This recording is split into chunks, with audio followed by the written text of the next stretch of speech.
వస్తుందండి, ముక్కలైపోవాలి.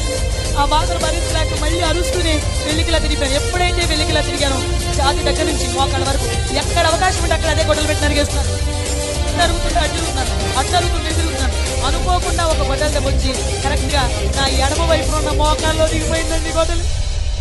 ఎప్పుడైతే గొడ్డలు మోకాల్లో దిగింది ఇంకా భరించలేక అరుస్తూనే కుడివైపు తిరిగిపోయిన వెంటనే ఇంకొక బలమైన దెబ్బ పడింది. అది పడ్డం ఈ కుడివైపు ఉన్న డొక్కలో నుంచి లోపల ఉన్న ఊపిరితిత్తి వరకు వెళ్ళిపోయింది. ఎలా వెళ్ళిందో కానీ తిరిగి లాగుతుంటే గొడ్డలు రావట్లేదు, బట్టలు పట్టేసి.